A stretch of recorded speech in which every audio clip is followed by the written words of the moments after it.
Come sta? Adesso bene. La libertà non ha prezzo. Non ha prezzo. La libertà non ha prezzo, dice Franco Battaglia, scarcerato dopo l'assoluzione dall'accusa di omicidio di Anica Panfile, la 31enne trovata morta nel Piave a Spresiano.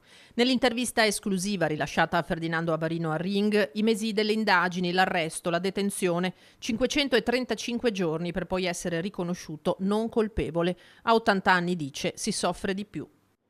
Che rapporto c'era tra voi? Un rapporto di lavoro umano.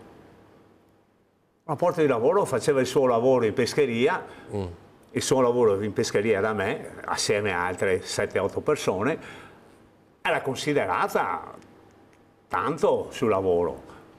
Percepiva il giusto, sicuramente i soldi non gli bastavano mai. Sempre l'ho aiutata. Che movente potrei aver avuto io contro una persona che lavorava da me ed eravamo contenti di lei.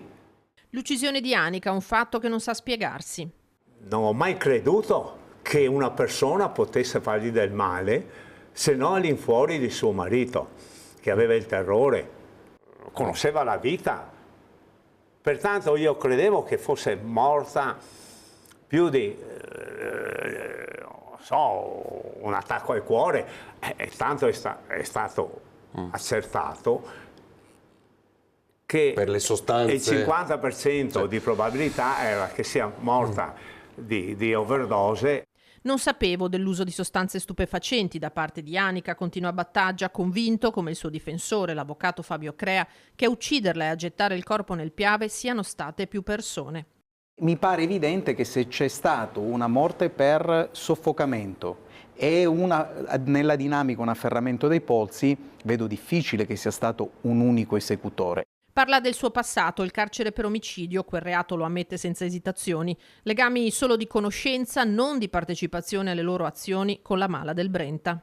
Che abbia conosciuto qualcuno che facesse parte di questa organizzazione, Lei. che era Di Maniero, sì, Lei sicuramente ha conosciuto qualcuno. ho conosciuto qualcuno. Ma non ha lavorato con queste persone? No, ma io ho lavorato in pescheria. No, vabbè, ho a capito, ridosso. E di Felice Maniero dice: Non lo conosco, non l'ho mai conosciuto. È chiaro che non ho parlato bene, perché uno che fa la spia, dopo una mente criminale come la sua, nessuno ha ombra di dubbio, ma a fare incarcerare i suoi amici. un'inchiesta, quella sull'omicidio del Piave, su cui c'è ancora da lavorare, da scavare, la pista